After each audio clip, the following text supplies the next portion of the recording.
Hello बच्चों, तो स्थिर वैद्युत विभव और धारिता का लेक्चर नंबर 5 और आज हम लेक्चर नंबर 5 में करेंगे कि समविभव पृष्ठ क्या होता है। इससे पहले भी हमने एक बार आपको लेक्चर में समविभव पृष्ठ के बारे में हल्का सा इंट्रोडक्शन दिया था कि समविभव पृष्ठ क्या होता है। ठीक है, तो आज हम समविभव पृष्ठ के बारे में पढ़ेंगे, उस पर उसके गुण देखेंगे, उस पर क्वेश्चन भी देखेंगे किस तरीके से उस पर क्वेश्चन बनते हैं। बहुत ही इंपॉर्टेंट लेक्चर है, इससे बोर्ड में अक्सर पूछा जाता है। ठीक है, तो चलिए लेक्चर स्टार्ट करते हैं और हेडिंग लगाते हैं कि समविभव पृष्ठ। तो हेडिंग लगा लो कि समविभव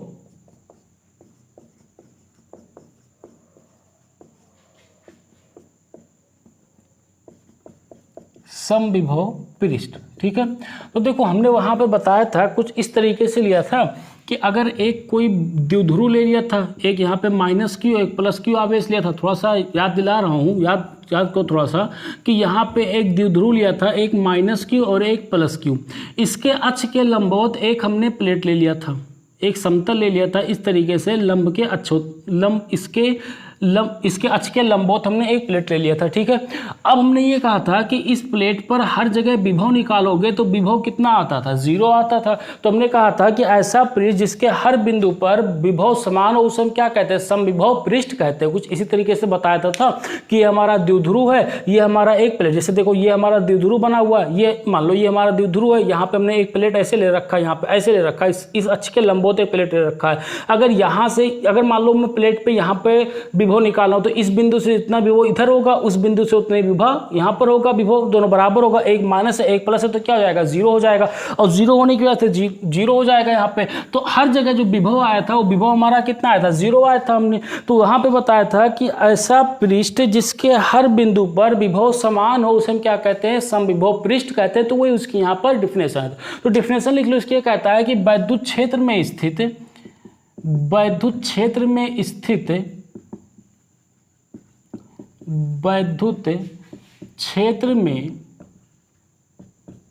स्थित ऐसा पृष्ठ, वैद्युत क्षेत्र में स्थित ऐसा पृष्ठ जिसके प्रत्येक बिंदु पर ऐसा पृष्ठ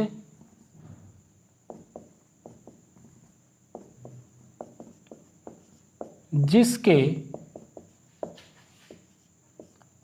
प्रत्येक बिंदु पर वैद्युत क्षेत्र में स्थित ऐसा पृष्ठ जिसके प्रत्येक बिंदु पर वैद्युत विभव समान हो, समविभव पृष्ठ कहलाते हैं। समान हो, समविभव पृष्ठ कहलाते हैं। ठीक, ऐसा पृष्ठ वैद्युत क्षेत्र में स्थित ऐसा पृष्ठ जिसके प्रत्येक बिंदु पर वैद्युत विभव समान हो उसे हम क्या कहते हैं, समविभव पृष्ठ कहते हैं। ठीक है, तो देखो यहाँ पर एग्जाम्पल लेते हैं। यहाँ पर हम 2 एग्जाम्पल लेंगे और दोनों एग्जाम्पल बहुत ही इंपॉर्टेंट है, इसको याद रखना दोनों एग्जाम्पल को। ठीक है, तो सबसे पहला एग्जाम्पल लेते हैं कि बिंदु आवेश के लिए अगर मैं कोई एक बिंदु आवेश ले लूँ तो बिंदु आवेश के लिए समविभव पृष्ठ कैसा बनता है। तो बिंदु आवेश के लिए, ठीक है, यहाँ पर मैं एक बिंदु आवेश ले लेता हूँ। ठीक, जैसे अगर मान लो कि यहाँ पर एक हमने प्लस क्यू आवेश यहाँ पर ले लिया, एक प्लस क्यू आवेश यहाँ पर ले लिया। ठीक, एक क्यू आवेश यहाँ पर ले लिया। इस आवेश को हमने केंद्र मानकर एक गोला खींच दिया। इस तरीके से हमने क्या बना लिया, एक गोला बना लिया। इस गोले के केंद्र पर आवेश क्यों रखा हुआ है। अब यहाँ से इस गोले की त्रिज्या हमने मान ली है कितना है, r है। इस गोले की त्रिज्या तो दे रखी है, कितनी दे रखी है, r के बराबर दे रखी है। अगर मैं इस गोले के सतह पर यहाँ पर विभव निकालूं, अगर इसको विभव निकालूं तो विभव हमारा कितना होगा, k क्यू बाई r के बराबर। हम पढ़ चुके हैं कि गोले के सतह पर विभव कितना होता है, k Q by capital R के बराबर। और कैपिटल R जो होता है गोले की त्रिज्या होती है, वही हो गया हमारा। ठीक है, अगर मैं यहाँ पर विभव निकालूं तो ये बिंदु जो होगा, इस बिंदु पर विभव जो होगा वो भी कितना होगा, के क्यू बाई कैपिटल R के बराबर होगा, क्योंकि ये भी तो क्या होगी, इसकी त्रिज्या होगी। ठीक, इसी तरीके से अगर मैं यहाँ पर विभव निकालता हूँ, अगर मैं यहाँ पे इस पॉइंट पे विभव निकालता हूँ तो इस पॉइंट पर विभव बराबर होगा, और अगर मैं इस पॉइंट पे विभव निकालता हूँ तो इस पॉइंट पर भी विभव क्या होगा, बराबर होगा। क्योंकि इस सतह के, इस गोले के सतह पर कहीं पर भी तुम निकालोगे तो हर जगह जो विभव होगा वो KQ/R के बराबर होगा, ठीक है, क्योंकि आवेश Q है और जगह त्रिज्या क्या है, R के बराबर है। तो यहाँ से हम लिख सकते हैं कि हमारा जो V1 होगा, V1 ये बराबर होगा, देखो V1 जो होगा ये V1 बराबर होगा V2 के बराबर होगा, V3 के बराबर होगा V4 के, और बराबर कितना आएगा KQ, और ये बराबर होगा हमारा KQ/R के बराबर होगा। तो यहाँ से हम कह सकते हैं कि देखो यहाँ पर इस गोले के सतह पर अगर कहीं पर विभव निकालोगे तो हर जगह विभव हमारा क्या आएगा, बराबर आएगा। अगर विभव समान है, बराबर है, तो उसको हम क्या कह सकते हैं कि हमारा कैसा हो गया, समविभव पृष्ठ होगा। और एक तरीके से ऐसे बोल सकते हैं कि ये हमारा एक 3D पृष्ठ बन जाता है, एक 3D सरफेस बन जाता है, तो उसको हम समविभव पृष्ठ कहते हैं। समविभव पृष्ठ होगा हमेशा क्या बन जाएगा, 3D पृष्ठ इस तरीके से बन जाता है, ठीक है। तो यहाँ पे हमारा एक गोला क्या बन जाएगा, एक समविभव पृष्ठ बन जाएगा। इतनी बात क्लियर है, गोला क्या हो जाएगा, समविभव पृष्ठ हो जाएगा, क्योंकि इसके सतह पर हर जगह वैद्युत विभव कैसा है, समान है। अब देखो सिर्फ इसी पर वैद्युत विभव समान नहीं होगा। अगर मैं यहाँ पर ऐसा करता हूँ कि इसके केंद्र को, इसी के केंद्र को जो Q आवेश रखा है इसी को केंद्र मानकर मैं एक गोला और खींच देता हूँ। जैसे यहाँ पर एक आवेश प्लस Q यहाँ पर रखा हुआ है, ठीक, इसको केंद्र मानकर हमने एक गोला ये बनाया। या ऐसे बोलो कि हम संकेंद्रीय गोले बनाते हैं। संकेंद्रीय गोले का मतलब समझते हो ना, कि जिसका केंद्र क्या होता है, एक ही होता है। तो इसी को केंद्र मानकर हम एक गोला और बनाते हैं। ये गोला हमारा कैसा हो जाएगा, संकेंद्रीय हो जाएगा। एक गोला और बना देते हैं तो ये गोला हमारा कैसा हो जाएगा, संकेंद्रीय हो जाएगा। कुछ ज़्यादा बड़ा बन गया, ठीक है। देखो ये गोला हमारा कैसा हो जाएगा, संकेंद्रीय गोला बन जाएगा। देखो ये हमारे कैसे हैं, संकेंद्रीय गोले हैं, ठीक है। ये संकेंद्रीय गोले हमारे बन गए यहाँ पे। तो अब देखो अगर मान लो कि यहाँ से इसकी त्रिज्या जो रखी है R, तो इसकी सतह पर कहीं पर विभव निकालोगे तो विभव कितना होगा, KQ/R के बराबर, ठीक। तो विभव की ये हमारा सतह कैसा होगा, समविभव पृष्ठ बन गया। अगर मैं ये मान लूँ कि यहाँ से इसकी त्रिज्या 2R है तो इसका जो विभव हो जाएगा कहीं पर इस सतह पर, दूसरे गोले के सतह पर कहीं पर भी विभव निकालोगे, चाहे यहाँ निकालो, चाहे यहाँ निकालो, चाहे यहाँ निकालो, चाहे यहाँ निकालो, हर जगह विभव कितना हो, KQ/2R के बराबर हो जाएगा। तो ये भी हमारा क्या बन जाएगा, एक समविभव पृष्ठ बन जाएगा। और अगर मैं यहाँ से इस बड़े वाले गोले की त्रिज्या 3R मान लेता हूँ तो इसके सतह पर कहीं पर विभव निकालोगे तो विभव कितना होगा, KQ/3R के बराबर होगा। तो ये तीसरा सतह जो होगा, ये तीसरा सतह भी हमारा कैसा बन जाएगा, एक समविभव पृष्ठ बन जाएगा। तो हम कह सकते हैं कि अगर कोई एक बिंदु आवेश ले लेते हैं तो उससे जो समविभव पृष्ठ बनता है, अगर उस बिंदु आवेश को केंद्र मान लें तो एक जो संकेंद्रीय पृष्ठ बनेंगे, उससे जितने संकेंद्रीय पृष्ठ बनेंगे वो सारे क्या होंगे, एक समविभव पृष्ठ होते हैं। जैसे यहाँ पर इसको केंद्र मानकर जब हमने कई सारे गोले खींच दिए और सारे गोले संकेंद्रीय थे, सबके गोले के केंद्र क्या था, एक ही था, तो तब भी ये सारे हमारे क्या हो गए, एक समविभव पृष्ठ हो जाते, ठीक है। तो इस चीज को लिख लो कि किसी बिंदु आवेश के समविभव पृष्ठ, यहां पर लिख लो कि किसी बिंदु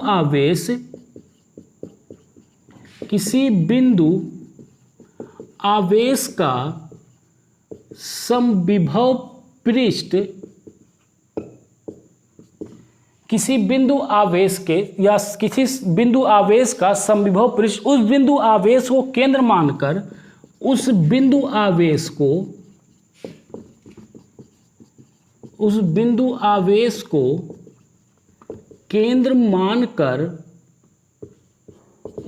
आवेश को केंद्र मानकर खींचे गए संकेंद्रीय पृष्ठ होते हैं। खींचे गए संकेंद्रीय पृष्ठ होते हैं, ठीक है। खींचे गए कौन से होते हैं, संकेंद्रीय पृष्ठ होते हैं। अगर जैसे हमने यहाँ पर एक बिंदु आवेश Q ले लिया है, इस बिंदु आवेश Q की वजह से जो समविभव पृष्ठ बनेंगे, इस बिंदु आवेश को केंद्र मानकर जितने गोले खींचोगे वो सारे गोले जो होंगे हमारे समविभव पृष्ठ होंगे। अच्छा ये प्लस की वजह से नहीं माइनस की वजह से भी बन सकता है। जैसे अगर मैंने मान लो यहाँ पे एक माइनस आवेश ले लिया, यहाँ पे बना लूँ, चलो यहीं पे बना दे रहा हूँ, एक माइनस आवेश ले लिया, ठीक है।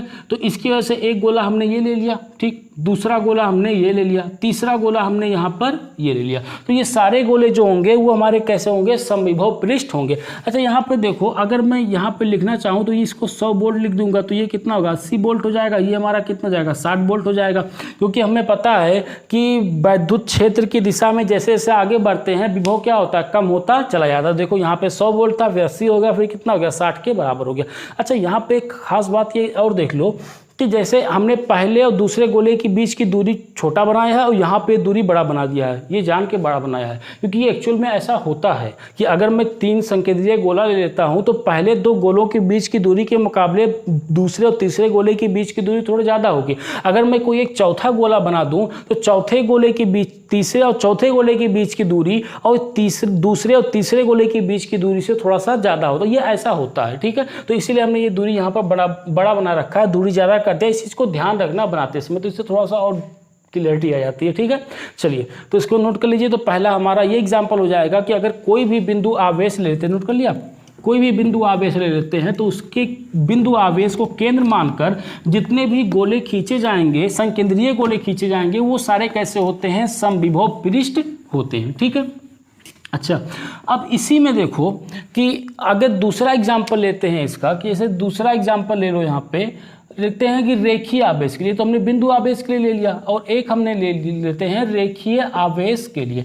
देखो ये दोनों एग्जाम्पल बहुत इंपॉर्टेंट है। पूछा जाता है कि बिंदु आवेश के लिए जो हमारा समविभव पृष्ठ बनता है वो समविभव पृष्ठ कैसा बनता है, एक गोला बनता है। या ऐसे बोल देगा कि बिंदु आवेश के लिए समविभव पृष्ठ की रचना कीजिए, तो समविभव पृष्ठ क्या है, गोला बनता है, तो संकेंद्रीय गोले खींचते चले जाओ, वही हमारा क्या हो जाएगा, समविभव पृष्ठ हो जाएगा, ठीक है। अच्छा इसी तरीके से देखो रेखीय आवेश, अगर मैं कोई एक रेखीय आवेश ले लूँ, जैसे एक रेखीय आवेश हमने यहाँ पे ले लिया, ये हमारा रेखीय आवेश हो गया। अच्छा रेखीय आवेश याद है ना, अच्छा रेखीय आवेश घनत्व बताओ क्या होता है, लैम्डा। रेखीय आवेश घनत्व लैम्डा याद है, लैम्डा क्या होता था, आवेश बटे लंबाई होता था, यानी कि एकांक लंबाई पर जो आवेश होता था, ठीक है। अब देखो यहाँ पर, यहाँ से मैं r दूरी चलता हूँ और यहाँ से भी r दूरी चलता हूँ, ठीक। इन दोनों की r दूरी पर जाकर मैं एक बेलन बनाऊंगा, यहाँ पे r दूरी पर जाकर एक बेलन बना देता हूँ। तो अब ये बेलन देखो, ये बेलन भी क्या हमारा एक संकेंद्रीय, एक बेलन भी जो होगा, ये बेलन भी हमारा क्या समविभव पृष्ठ होगा।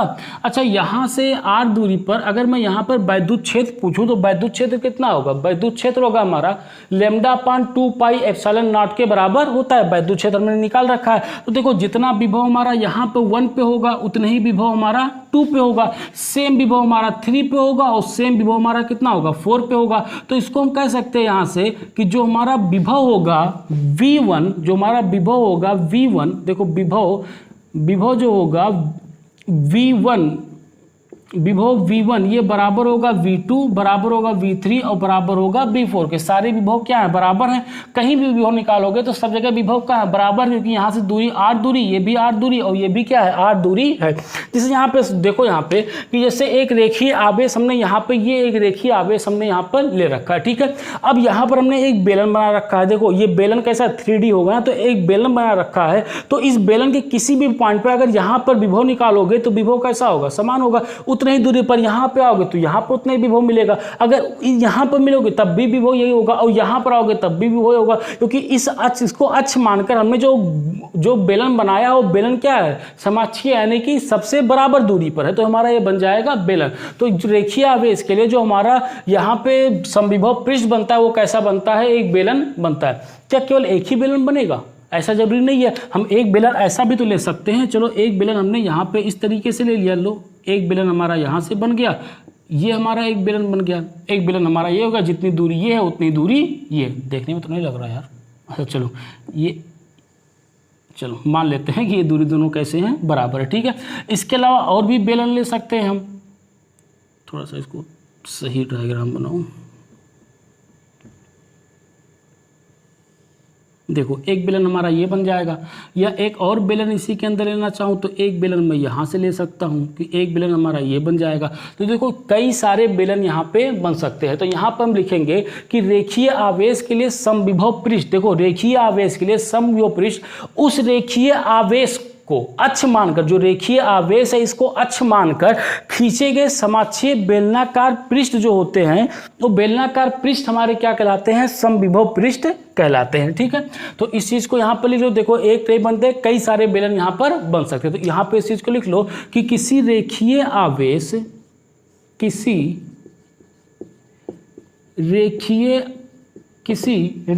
आवेश के लिए समविभव पृष्ठ, आवेश के लिए समविभव पृष्ठ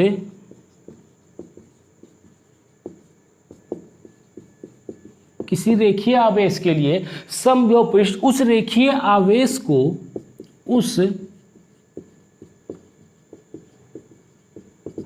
उस रेखीय आवेश को अक्ष मानकर, उस रेखीय आवेश को अक्ष मानकर खींचे गए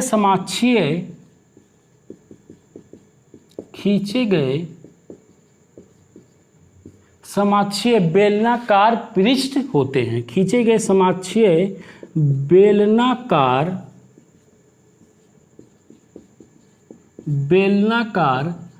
पृष्ठ होते हैं। खींचे गए समाक्षीय बेलनाकार पृष्ठ होते हैं। ठीक है, तो ये हमारा हो गया। यहाँ पे एक दूसरा एग्जाम्पल हमारा ये होगा कि रेखीय आवेश के लिए जो हमारा जो समविभव पृष्ठ बनता है वो समविभव पृष्ठ कैसा बनता है, एक बेलन समविभव पृष्ठ हमारा यहाँ पर बनता है। ठीक है, चलिए नोट कर लीजिए इसको। इसके गुण देखते हैं जो सबसे इंपॉर्टेंट है, ये दोनों एग्जाम्पल भी याद रखना। चलिए नोट कर लिया। तो अब देखते हैं यहाँ से कि समविभव पृष्ठ के गुण क्या हैं। समविभव पृष्ठ के गुण, तो हेडिंग लगा लो कि समविभव पृष्ठ के गुण। तो इससे पहले जो हमने देखा दो एग्जाम्पल यहाँ पे समविभव पृष्ठ का, कि बिंदु आवेश के लिए समविभव पृष्ठ कैसा होगा, एक गोला होता है, और रेखीय आवेश के लिए समविभव पृष्ठ जो होगा एक बेलन होता है। ठीक है, तो अब हेडिंग डालो कि समविभव पृष्ठ के गुण, समविभव पृष्ठ के गुण। ठीक, तो देखो इसमें जो सबसे पहला गुण है, सबसे पहला गुण ये लिखो कि किसी बिंदु आवेश को समविभव पृष्ठ के, यहाँ पे लिखो इसको पहला गुण जो है कि किसी बिंदु आवेश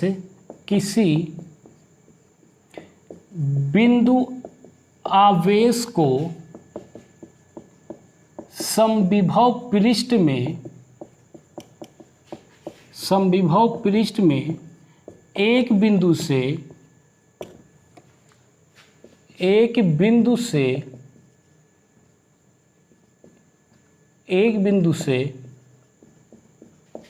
दूसरे बिंदु तक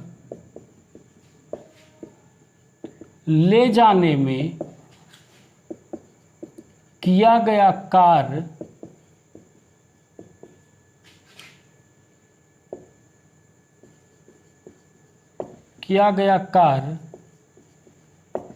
शून्य होता है। किया गया कार्य शून्य होता है। किया गया कार्य कितना होता है, शून्य होता है।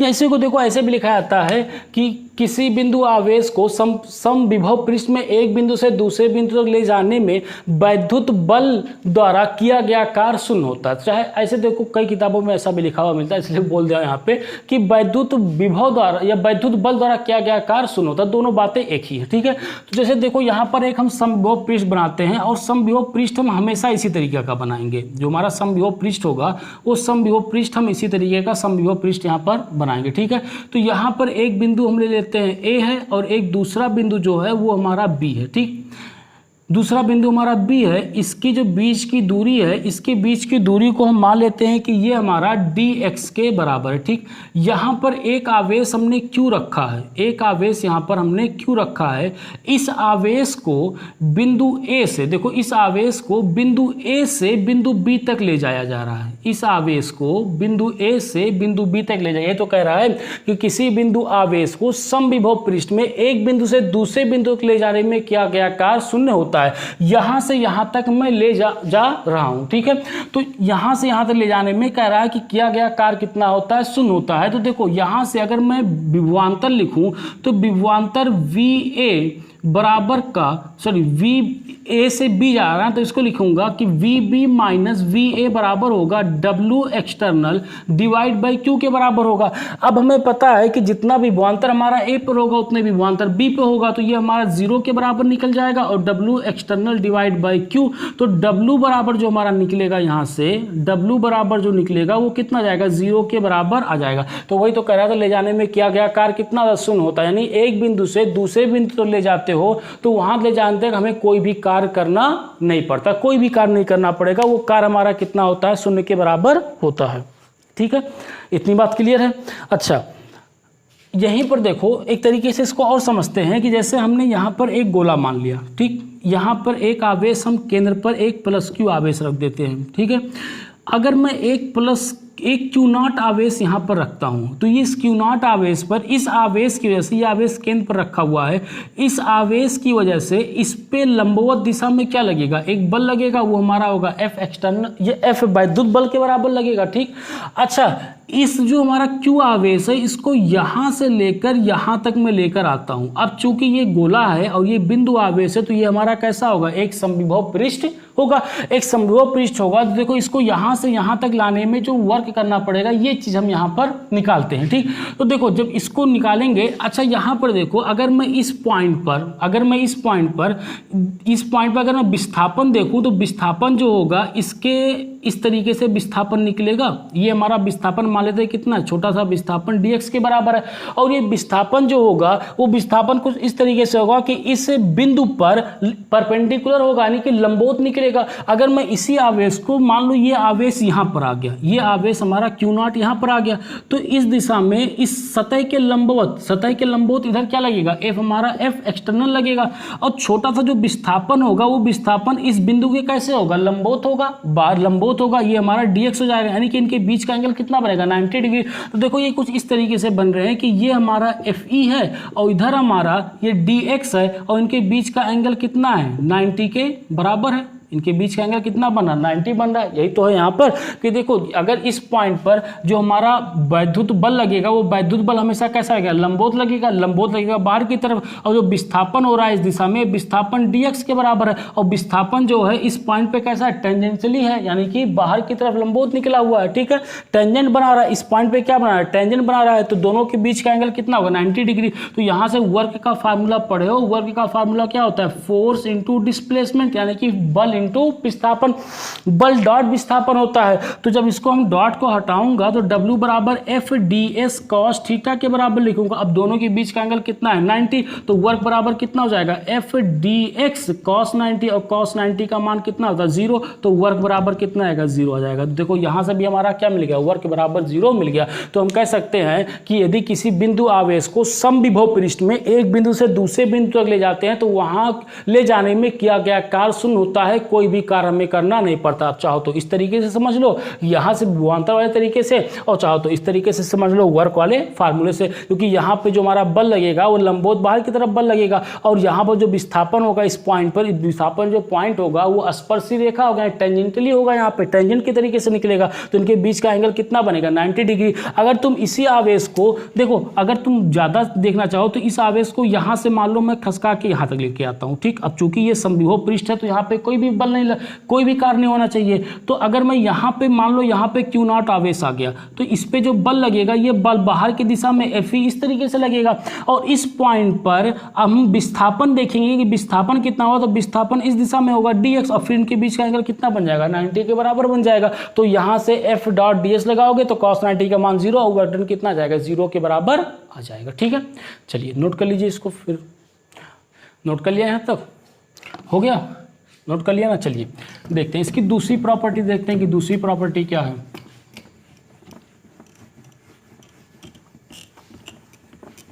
तो सबसे पहली प्रॉपर्टी क्या निकल के आया कि अगर किसी भी समविभव पृष्ठ में किसी बिंदु आवेश को एक बिंदु से दूसरे बिंदु तक ले जाता हूं तो किया गया कार्य जो होता है वो शून्य होता है, कोई भी कार्य हमें नहीं करना पड़ता है, वो अपने आप एक बिंदु से दूसरे बिंदु तक आसानी से चला जाता है। ठीक है, दूसरा प्रॉपर्टी देखो, दूसरा गुण जो है ये हमारा कि वैद्युत क्षेत्र की दिशा सदैव समविभव पृष्ठ के लंबवत होती है। तो इसको पहले लिखो यहाँ पे कि वैद्युत क्षेत्र की दिशा, वैद्युत क्षेत्र की दिशा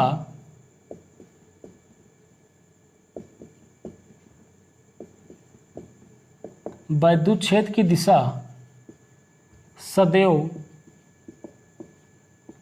समविभव पृष्ठ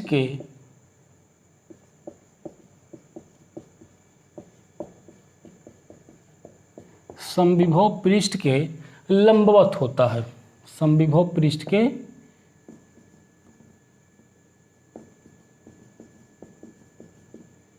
लंबवत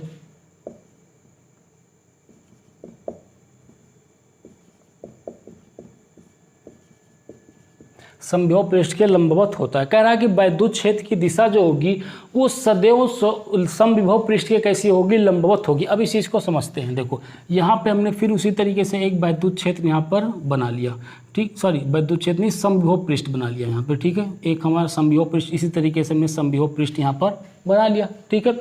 अब देखो ये पॉइंट हम ए मान लेते हैं और ये पॉइंट यहाँ पर बी मान लेते हैं और इनके बीच का विस्थापन जो है वो विस्थापन मान लेते हैं कितना है, डी आर के बराबर है, ठीक है। कह रहा है कि वैद्युत क्षेत्र की दिशा सदैव समविभव पृष्ठ के कैसी होती है, लंबवत होती है। तो यहाँ से डी आर हो गया। अच्छा ये बताओ विभवांतर का फार्मूला हमने कभी ये किसी ज़माने में पढ़े थे, ये फार्मूला डी वी बराबर जो होगा, dv बराबर होगा minus E dot D R के होता था, ठीक। अब देखो यहाँ पर पॉइंट ए और बी का विभवांतर कितना होगा। अच्छा इसको ऐसे भी तो लिखते थे कि V B minus V A बराबर का minus E dot D R के बराबर। अब देखो ये भी जीरो, ये भी जीरो, क्योंकि विभव समान है, सॉरी विभव समान है, जितना ये होगा उतना ये होगा तो जीरो हो जाएगा। तो हो जाएगा जीरो बराबर ई डॉट डी आर के बराबर आ जाएगा, minus E dot D R के बराबर। तो यहाँ से अगर डॉट प्रोडक्ट में जीरो के आंसर लाना है तो थीटा का मान कितना होता है, 90 के बराबर लिख देते हैं। अच्छा चलो देखो यार, यहाँ पे देखो जीरो बराबर आ जाएगा, ये हो जाएगा E D R cos theta. अब अगर हमें देखो इसका मान जीरो के बराबर करना है, अगर इसका मान जीरो के बराबर करना है तो थीटा का मान कितना लेना पड़ेगा, 90 डिग्री। जब थीटा का मान 90 डिग्री होगा तभी तो ये थीटा का मान 90 डिग्री होगा तभी तो ये जीरो के बराबर आएगा यहाँ पर। तो थीटा का मान 90 यानी कॉस 90 का मान कितना होगा, जीरो। तो ये दोनों कैसे जाएंगे, जीरो के बराबर हो जाएंगे, ठीक है। अब थीटा जो होता है किसके बीच का एंगल होता है, ई और डी आर के बीच का एंगल होता है। 90 डिग्री आ गया, यानी कि जो वैद्युत क्षेत्र होगा और हमारा जो विस्थापन डी आर होगा वो एक दूसरे से कैसे होंगे, परपेंडिकुलर होंगे, लंबवत होंगे। तो देखो ये डी आर विस्थापन था तो वैद्युत क्षेत्र क्या इसके लंबवत इस तरीके से बन जाएगा। देखो वैद्युत क्षेत्र जो बनेगा इसके लंबवत इस तरीके से बन जाएगा, यहाँ पर वैद्युत क्षेत्र इस तरीके से इसके लंबवत बन जाएगा। ये हमारा क्या हो जाएगा, वैद्युत क्षेत्र हो जाएगा, क्योंकि यहाँ पे हमने निकाल चुके हैं ना कि ई जो होगा वो परपेंडिकुलर हो जाएगा किसके, डी आर के परपेंडिकुलर होगा। यहाँ से ये हमने यहाँ से चीज से ड्राइव कर लिया है। तो यहाँ से भी देख सकते हो, चाहो तो इसे याद रखो ना। तो ये पूरा तरीका है देखने का किस तरीके से हमारा ये लंबवत आता है, ठीक है। इसको ऐसे भी देखते हैं कि जैसे अगर मान लो कि एक प्लस क्यू आवेश हमने यहाँ पर ले लिया, इसकी वजह से हमने 3 गोले बना लेते हैं। ये प्लस क्यू जो है इसके केंद्र पर रखे हुए हैं और तीनों गोले कैसे हैं, संकेंद्रीय हैं। तीनों गोले संकेंद्रीय हैं, ठीक। ये संकेंद्रीय गोले तीनों बने हुए हैं, ठीक। अब यहाँ पर अगर मैं वैद्युत क्षेत्र की दिशा बनाऊंगा तो वैद्युत क्षेत्र की दिशा कैसी होगी, लंबवत होगी। यहाँ पे इस तरीके से वैद्युत क्षेत्र की दिशा होगी। केंद्र से यहाँ पर देखूंगा तो ये भी वैद्युत क्षेत्र की दिशा होगी। अगर इधर देखूं तो ये भी वैद्युत क्षेत्र की दिशा होगी। यहाँ पर देखूं तो ये भी वैद्युत क्षेत्र की दिशा, और यहाँ देखूं तो ये भी हमारी क्या होगी, वैद्युत क्षेत्र की दिशा होगी। क्योंकि वैद्युत क्षेत्र की दिशा जो होती है हमेशा समविभव पृष्ठ के कैसी। अच्छा ये समविभव पृष्ठ तो है ना, ये बात तो पता नहीं कि प्लस क्यू आवेश की वजह से ये कैसा हो जाएगा, समविभव पृष्ठ। ये भी समविभव पृष्ठ और ये भी क्या होगा, समविभव पृष्ठ होगा। तो देखो यहाँ पे 90, ये 90, ये 90, देखो यहाँ पे 90, 90, 90, यहाँ पे देखो 90, 90, 90, हर जगह कैसा बना, 90 बन रहा है। तब भी हम यहाँ से कह सकते हैं कि वैद्युत क्षेत्र की दिशा सदैव समविभव पृष्ठ की कैसे होती है, लंबवत होती है। या ऐसे समझो कि समविभव पृष्ठ के किसी बिंदु पर खींचा गया अभिलंब, अगर समविभव पृष्ठ के किसी भी बिंदु पर मैं अभिलंब खींचूंगा तो वैद्युत क्षेत्र की दिशा को प्रदर्शित करेगा। जैसे मान लो कि ये हमारा एक समविभव पृष्ठ है, जैसे ये हमारा एक समविभव पृष्ठ है। चलो इसको छोड़ते हैं, यहाँ पर लेते हैं। जैसे मैंने यहाँ पर ले लिया एक समविभव पृष्ठ, समविभव पृष्ठ हमने बेलन ले लिया। चलो हमने यहाँ पे एक बेलन ले लिया, समविभव पृष्ठ हो गया। ये भी बेलन भी तो हमने समविभव पृष्ठ पढ़ा था रेखीय आवेश के लिए, ये हमारा रेखीय आवेश हो गया, ठीक। इसके लिए कैसा होगा, एक समविभव पृष्ठ होगा। तो अगर मैं इस समविभव पृष्ठ से एक लंबवत रेखा ऐसे खींच रहा हूँ, ये लंबवत रेखा इस समविभव पृष्ठ से 90 डिग्री का कोण बना रही है, तो हम कह देंगे कि ये जो लंबवत रेखा वो कैसी है, वैद्युत क्षेत्र की रेखा है। सिंपल सी कहानी कि अगर कभी भी समविभव पृष्ठ के किसी बिंदु पर हम खींचा गया अभिलंब जो होगा उस बिंदु पर वैद्युत क्षेत्र की दिशा को प्रदर्शित करता है। अगर इस बिंदु पर मैं अभिलंब खींचता हूँ 90 डिग्री का बना रहा हूँ तो ये कैसा हो जाएगा, ये वैद्युत क्षेत्र की दिशा हो जाएगी। अगर मैं इस जो हमारा समविभव पृष्ठ है इस समविभव पृष्ठ के इस बिंदु पर अगर मैं एक अभिलंब खींच दूँ जो 90 डिग्री का कोण बनाएगा तो ये हमारा क्या हो जाएगा, वैद्युत बल रेखा या वैद्युत क्षेत्र की दिशा को प्रदर्शित करता है। ठीक है, तो इस तरीके से हम इसको याद रख सकते हैं कि वैद्युत क्षेत्र की दिशा सदैव समविभव पृष्ठ के लंबवत होती है। ठीक है, चलिए नोट कर लीजिए इसको, जल्दी से नोट कर लिया, हो गया ये। चलिए अगला देखते हैं कि अगली प्रॉपर्टी क्या है।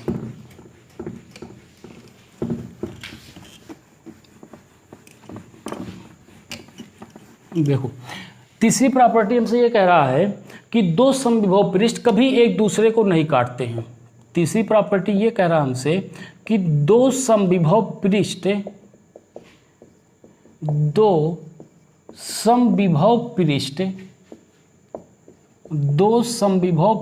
कभी एक दूसरे को नहीं काटते हैं। दो समविभव पृष्ठ कभी एक दूसरे को नहीं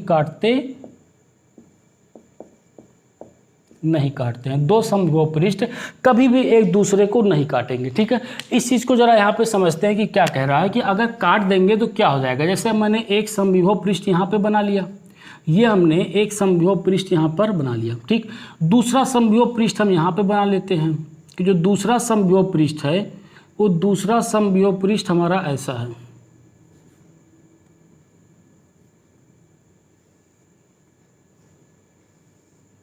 दूसरा समविभव पृष्ठ हमारा ऐसा। ठीक, ये हमारा पहला समविभव पृष्ठ हो गया, समविभव पृष्ठ एक हो गया, और यहाँ पे ये हमारा दूसरा समविभव पृष्ठ हो जाएगा। ठीक, ये दूसरा समविभव पृष्ठ हो गया। ठीक, देखो ये दोनों एक दूसरे का कटान बिंदु हैं, ऐसे दूसरे को क्या कर रहे हैं, ये काट रहे हैं, तो ऐसा कभी भी नहीं हो सकता है। ठीक, अब जरा ये बताओ समविभव पृष्ठ एक की वजह से वैद्युत क्षेत्र की दिशा जरा निकालते हैं। ठीक है, जो हमारा देखो समविभव पृष्ठ ऐसे है, समविभव पृष्ठ एक ऐसे है ना, तो वैद्युत क्षेत्र की दिशा हम पढ़ चुके हैं कि समविभव पृष्ठ से वैद्युत क्षेत्र की दिशा हमेशा लंबवत होती है, तो वैद्युत क्षेत्र की दिशा क्या ऐसी होगी। तो ये हमारा देखो यही तो हमारा ये हमारा पहला समविभव पृष्ठ है, तो वैद्युत क्षेत्र की दिशा जो होगी वो वैद्युत क्षेत्र की दिशा हमारी इस दिशा में हो जाएगी, ये हो जाएगा हमारा वैद्युत क्षेत्र की दिशा, और ये हमारा हो जाएगा E1 हो जाएगा, ये वैद्युत क्षेत्र की दिशा होगी। ठीक है, अच्छा 2 की वजह से वैद्युत क्षेत्र की दिशा निकालो कि 2 की वजह से वैद्युत क्षेत्र की दिशा किधर होगी। देखो 1 हमारा ऐसे था तो वैद्युत क्षेत्र की दिशा ऐसे थी, 2 हमारा ऐसे है तो वैद्युत क्षेत्र की दिशा ऐसे होगी, लंबवत होगी वैद्युत क्षेत्र की दिशा। तो वैद्युत क्षेत्र की 2 की जो वैद्युत क्षेत्र की दिशा हो जाएगी, 2 की वैद्युत क्षेत्र की दिशा हमारी ये हो जाएगी, ये E2 हो जाएगी।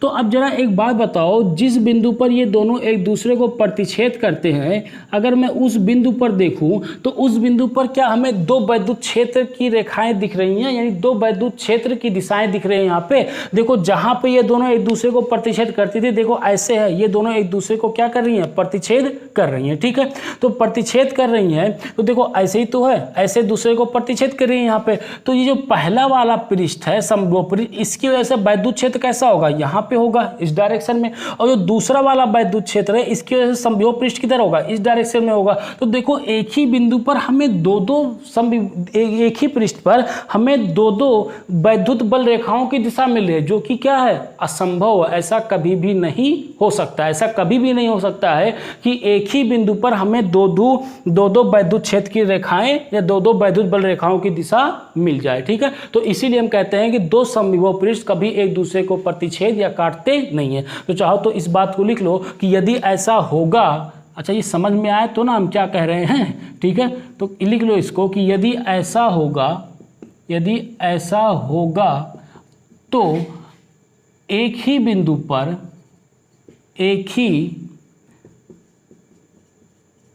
बिंदु पर दो वैद्युत बल रेखाओं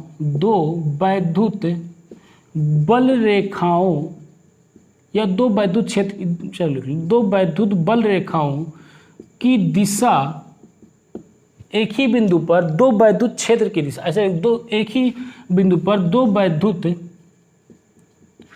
क्षेत्र की दिशा को प्रदर्शित करेंगे जो कि असंभव है। ऐसा कभी भी नहीं हो सकता जो कि असंभव है। ऐसा कभी भी नहीं हो सकता है कि एक ही बिंदु पर दो वैद्युत क्षेत्र की दिशाएं हो जाएं। ठीक है, तो यह इसीलिए हम कहते हैं कि दो समविभव पृष्ठ कभी भी एक दूसरे को प्रतिच्छेद नहीं करते। ठीक है, चलिए नोट कर लीजिए, इतना हो गया यहाँ तक, नोट कर, मिटा दो इसको। चलिए, तो देखो हमें तीन प्रॉपर्टी मिली। तो सबसे पहली प्रॉपर्टी क्या थी? सबसे पहली प्रॉपर्टी थी हमारी कि अगर समविभव पृष्ठ में किसी एक बिंदु आवेश को एक बिंदु से दूसरे बिंदु तक ले जाने में किया गया कार्य शून्य होता है। उसको हमने बना के भी दिखा दिया हर तरीके से। ठीक है, दूसरी प्रॉपर्टी क्या थी? दूसरी प्रॉपर्टी थी हमारी, देखो दूसरी प्रॉपर्टी हमारी थी कि वैद्युत क्षेत्र जो होगा वो हमेशा समविभव पृष्ठ के कैसे होगा? लंबवत दिशा में होगा। और तीसरी प्रॉपर्टी ये निकल के आई कि दो समविभव पृष्ठ कभी भी एक दूसरे को प्रतिच्छेद करते या काटते नहीं। अगर काट देंगे तो काटान बिंदु पर हमें दो वैद्युत क्षेत्र की दिशा मिलेगी जो कि क्या है? असंभव है। ऐसा कभी भी नहीं हो सकता। ठीक है, अब क्वेश्चन करते हैं। सबसे पहला क्वेश्चन देखते हैं कि सबसे पहला क्वेश्चन ये कह रहा है कि एक समान वैद्युत क्षेत्र के लिए, देखो यहाँ पे कि एक समान वैद्युत क्षेत्र के लिए, एक समान वैद्युत क्षेत्र के लिए, एक समान वैद्युत क्षेत्र के लिए समविभव पृष्ठ की रचना कीजिए। समविभव पृष्ठ की रचना कीजिए। समविभव पृष्ठ की रचना कीजिए। ठीक है, तो इसको बना लो, कोई दिक्कत नहीं है, चाहो तो खुद कर लो। सिंपल सी वही प्रॉपर्टी याद रखनी है कि हमेशा वैद्युत क्षेत्र की दिशा जो होगी वो समविभव पृष्ठ के लंबवत होगी। बस यही याद रखो, गलत कभी भी नहीं होगा। करना चाहो तो कर लो, फिर उसके बाद मैं कर रहा हूँ। चलो वीडियो को पॉज कर लो। ठीक है, कर लिया। चलिए, एक समान वैद्युत क्षेत्र मैं यहाँ पे बना ले रहा हूँ। ये हमारा एक समान वैद्युत क्षेत्र हो गया। ठीक, अब कह रहा है कि एक समान वैद्युत क्षेत्र के लिए समविभव पृष्ठ की रचना कीजिए। ठीक, एक समान वैद्युत क्षेत्र के लिए समविभव पृष्ठ, तो देखो ये हमारा वैद्युत क्षेत्र की दिशा हो गई। तो वैद्युत क्षेत्र की दिशा अगर हमने ये ले लिया है तो समविभव पृष्ठ क्या होगा? इसके लंबवत होगा। देखो ऐसे है ना, वैद्युत क्षेत्र हमारी इस दिशा में इस तरीके से निकल रही है, तो जो समविभव पृष्ठ होगा इसके किधर जाएगा? ऐसे लंबवत दिशा में जाएगा। तो ये हमारा पहला समविभव पृष्ठ हो जाएगा। समविभव पृष्ठ को डॉटेड से बनाऊंगा यहाँ पे। ठीक, तो समविभव पृष्ठ जो हो जाएगा वो समविभव पृष्ठ हमारा यहाँ पे इस तरीके से निकल जाएगा। ये हमारा समविभव पृष्ठ हो जाएगा। पहला समविभव पृष्ठ हो गया यहाँ पे। ठीक, इसी तरीके से चाहो तो यहाँ पे दूसरा समविभव पृष्ठ बना लो। जितने पृष्ठ बनाना चाहो उतने बना लो यार। बस क्या करना है, सिर्फ ध्यान रखना है कि समविभव पृष्ठ और वैद्युत क्षेत्र एक दूसरे के कैसे होते हैं? लंबवत होते हैं। समविभव पृष्ठ और वैद्युत क्षेत्र एक दूसरे के कैसे होते हैं? लंबवत होते हैं। बस इतनी सी बात याद रखनी है, बाकी पूरी कहानी वही है, कुछ करना नहीं। ये हमारे क्या बन गया? ये हमारा समविभव पृष्ठ बन गया यहाँ पे। ठीक है, चलिए नोट कर लीजिए। अच्छा एक चीज़ देखो, अगर मैं यहाँ पे ऐसा कुछ लिख रहा हूँ कि अगर मान लो यहाँ पे 100 वोल्ट है तो यहाँ पे 80 वोल्ट हो जाएगा, यहाँ पे हमारा 60 वोल्ट हो जाएगा। मतलब सही लिख रहा हूँ ना? सही है ना? ये देखो, जैसे वैद्युत क्षेत्र की दिशा में आगे की तरफ बढ़ते जाएंगे विभव क्या होगा? कम होता चला जाएगा। ठीक है, तो जैसे जैसे आगे बढ़ते जाएंगे विभव जो कम होता चला जाएगा। यहाँ 100 वोल्ट है तो मान लो यहाँ 80 है तो यहाँ 60 हो जाएगा, तो उससे कुछ कम होता चला जाएगा। ठीक है, जरूरी नहीं है कि 20-20 का डिफरेंस हो, तो 10 का डिफरेंस ले लो। ये मैंने ले लिया है जनरल, ऐसे ही मेरे मन में आया मैंने ले लिया, तुम कुछ और ले लो। बस इतना करना कि इससे कम करना, ये नहीं कि यहाँ 100 तो 120 करो तो गलत हो जाएगा, क्योंकि वैद्युत क्षेत्र की दिशा में हमेशा कम होता जाएगा। अगर इधर जाऊँगा तो इधर हमारा क्या होगा? बढ़ता चला जाएगा। ठीक है, चलिए नोट कर लीजिए, इसको नोट कर लिया। अगला क्वेश्चन दे रहा हूँ कि अगला क्वेश्चन करो। अगर इसको कुछ समझ में आया होगा तो अगला आसानी से हो जाएगा। ठीक है, देखो अगला क्वेश्चन ये कह रहा है कि वैद्युत क्षेत्र द्विध्रुव के, अगला क्वेश्चन देखो, वैद्युत क्षेत्र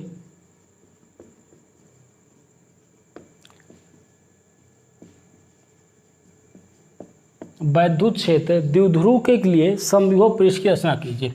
वैद्युत क्षेत्र द्विध्रुव के लिए, या ऐसे लिख लो कि वैद्युत द्विध्रुव के लिए समविभव पृष्ठ की रचना कीजिए। चलो ठीक है, वैद्युत क्षेत्र द्विध्रुव के लिए समविभव पृष्ठ की समविभव पृष्ठ की रचना कीजिए। इसको एक बार खुद से कर लो, बहुत बढ़िया बनता है ये रचना। अब पता नहीं मेरा बनेगा कि नहीं, लेकिन कोशिश करूँगा कि डायग्राम थोड़ा साफ रहे, सुथरा रहे। ठीक है, चलो बनाओ इसके लिए वैद्युत द्विध्रुव के लिए। सबसे पहला काम ये करो कि वैद्युत क्षेत्र बना लेना, फिर उसके बाद जो समविभव पृष्ठ होगा उसके लंबवत होगा। बस इतना काम हमें ध्यान रखना है यहाँ पे। ठीक है, कर लिया इसको। चलिए यहाँ पे ले लेते हैं कि ये हमारा प्लस क्यू आवेश है और यहाँ पे ये हमारा माइनस क्यू आवेश है। ठीक है, इन दोनों को मिलाने वाली रेखा खींच लो यहाँ से। ठीक, इन दोनों को मिलाने वाली रेखा हो गई। अब जरा वैद्युत क्षेत्र खींचो। यहाँ पे वैद्युत क्षेत्र खींचोगे तो देखो वैद्युत क्षेत्र क्या होता है, प्लस से निकलता है और माइनस से माइनस में आके खत्म हो जाता है। तो एक वैद्युत क्षेत्र तो हमारा इस तरीके से यहाँ पे जाएगा, दूसरा वैद्युत क्षेत्र हमारा यहाँ पे जाएगा और तीसरा वैद्युत क्षेत्र जो होगा वो तीसरा वैद्युत क्षेत्र मान लेते हैं कुछ इस तरीके से गया। ठीक, ये वैद्युत क्षेत्र की दिशा हो गई। ठीक है, यहाँ पे देखो पहला वैद्युत क्षेत्र यहाँ पे आ जाएगा, प्लस से निकल रहा है माइनस पे खत्म हो रहा है। बस सिंपल सा काम कर रहा हूँ, प्लस से निकाल रहा हूँ माइनस पे खत्म कर रहा हूँ, कुछ बड़ी काम नहीं कर रहा हूँ। ये बात तुम लोगों को पहले से पता है। ठीक है, प्लस से निकलेगा माइनस से खत्म होगा। अच्छा, यहाँ पर देखो कुछ वैद्युत बल रेखाएं इस दिशा में भी तो निकलेंगी, कुछ वैद्युत बल रेखाएं इस तरीके से भी तो निकलेंगी। देखो इस तरीके से निकलेगी, कुछ तो यहाँ से निकल के चली जाएंगी, कुछ इन्फानाइट पे चली जाएंगी निकल के। इस तरफ भी निकल के कुछ वैद्युत बल रेखाएं आएंगी, इस तरफ भी निकल के आएंगी। सेम तरीके से यहाँ माइनस से क्या होगा, माइनस में जो आएगा कुछ इस तरीके से यहाँ से इंटर करेंगे, इन्फानाइट से आते हुए क्या करेंगे, इंटर करेंगे। इसी तरीके से यहाँ से भी इन्फानाइट से आते हुए क्या करेंगे, इसमें इंटर करेंगे। देखो कुछ तो वैद्युत बल रेखाएं प्लस से शुरू हुई, माइनस में आके क्या हो गई, खत्म हो गई। और कुछ वैद्युत बल रेखाएं ऐसी हैं कि जो खत्म नहीं हो पा रही हैं, तो कहाँ से इन्फानाइट तक चली जा रही हैं, फिर दूसरा कहीं पर मिलता है तो उसके साथ आकर मिल जाती हैं। ठीक, तो अब यहाँ पे हमें क्या करना है, समविभव पृष्ठ बनाना है। तो पहला समविभव पृष्ठ तो यहाँ हो जाएगा एकदम बीचों बीच से, ये हो जाएगा हमारा समविभव पृष्ठ। क्योंकि देखो यहाँ पे यहाँ पे देखो ये लंबवत है, यहाँ पे देखो ये लंबवत है, यहाँ पे ये लंबवत है, यहाँ पे देखो ये लंबवत, हर जगह पे क्या हो जाएगा, लंबवत बन जाएगा। ठीक, अब थोड़ा इसके इधर आओगे, थोड़ा सा इसके इधर आओगे तो देखो वैद्युत क्षेत्र की रेखाएं थोड़ा सा क्या हो रही है, कर्व हो रही हैं। तो हम भी अपना जो हमारा समविभव पृष्ठ है उस समविभव पृष्ठ को क्या करते हैं, थोड़ा सा मुड़ा देते हैं इस तरीके से। थोड़ा सा और आगे आओगे तो देखो कि हमारा वैद्युत बल रेखाएं और घूमी हुई हैं और एंगल पे मुड़ी हुई हैं, तो हम अपने क्या करते हैं, वैद्युत या समविभव पृष्ठ को क्या करते हैं, थोड़ा सा और घुमा देते हैं इस तरीके से। ठीक है, थोड़ा और आगे आओगे तो थोड़ा और आगे आओगे तो देखो ये कुछ इस तरीके से बन जाएगा, गोले के तरीके से बन जाएगा समविभव पृष्ठ। और करीब आओगे तो समविभव पृष्ठ हमारा कुछ इस तरीके से बन जाएगा। ठीक है, इसी तरीके से। अच्छा, ये समझ में आया कैसे घुमा रहे हैं ना। जैसे देखो यार, सिंपल सी बात है कि यहाँ पे ऐसे है वैद्युत बल रेखा है, तो समविभव पृष्ठ कैसे होगा, इसके लंबवत होगा ऐसे। ठीक, थोड़ा सा आगे आऊँगा तो ये वैद्युत बल रेखाएं थोड़ा सा ऐसे घूम गई है ना, जब थोड़ा सा घूमेंगी तो हमें समविभव पृष्ठ इसके लंबवत बनाना। तो समविभव पृष्ठ ऐसा बनाएंगे तो लंबवत थोड़ी ना होगा, ये ऐसा थोड़ा सा समविभव पृष्ठ भी हमने घुमा दिया। फिर थोड़ा सा आगे बढ़े तो देखिए वैद्युत बल रेखाएं और घूमी हुई है, तो समविभव पृष्ठ को हमने और घुमा दिया यहाँ पे। थोड़ा सा और आगे देखे तो समविभव पृष्ठ और घूमी हुई है, तो हमने यहाँ पे क्या कर दिया, वैद्युत बल रेखाएं और घूमी हुई है, तो समविभव पृष्ठ को क्या कर दिया, और घुमा दिया। तो आगे बन के क्या आ गई, एक गोला तरीके से बन गई। ठीक है, सेम इसी तरीके से यहाँ पे भी होगा। जब थोड़ा सा आगे बढ़ोगे तो समविभव पृष्ठ जो होगा वो समविभव पृष्ठ हमारा इस तरीके से बनेगा।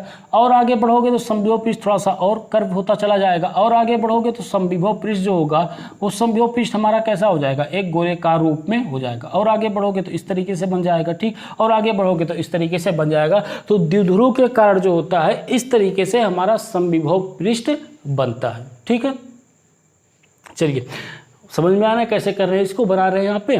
ठीक, जैसे जैसे आगे बढ़ते जा रहे हैं तो वैद्युत बल रेखाएं जो मुड़ती जा रही है तो समविभव पृष्ठ भी हम क्या कर रहे हैं, घुमाते चले जा रहे हैं। ठीक है, वैसे एक बार खुद से देखो डायग्राम इसी तरीके से बनेगा इसका। ठीक है, मैं इसका एक बार आप गूगल कर लीजिएगा इसका समविभव पृष्ठ, तो और क्लियर समझ में आ जाएगा इसका डायग्राम क्या है, कहानी उसकी ये करना इसी तरीके से। ठीक है, वैसे कोशिश करूँगा कि थंबनेल पर भी मैं इसको लगा दूँ ताकि वहाँ से भी दिख जाए, थोड़ा सा आइडिया मिल जाएगा। ठीक है, चलिए तो आज के लेक्चर यहीं पे समाप्त करते हैं। अच्छा, एक चीज़ और है कि कुछ लोग कह रहे हैं कि नोट्स प्रोवाइड कर दीजिए, तो नोट्स प्रोवाइड तो मैं कर दूँ यार, लेकिन फिर उसमें दिक्कत ये है कि अगर मैं नोट्स प्रोवाइड कर दूँगा तो आप नोट्स बनाओगे नहीं।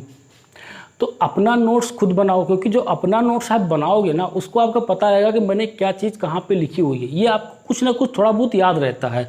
और कहते हैं ना कि 10 बार पढ़ो 1 बार लिखो सब बराबर होता है। तो आप जब खुद से बनाओगे यार अपने नोट्स की बात ही अलग होती है यार, अपना नोट्स तो अपना ही होता है, अपने तो अपने होते हैं, अपना नोट्स अपना होता है, खुद से अपना नोट्स बनाओ। वैसे मैं प्रोवाइड कर दूँगा, मुझे कोई दिक्कत नहीं है, ठीक है। चलिए तो अपना नोट्स बनाते रहिएगा, पढ़ाई करते रहिए। All the very best.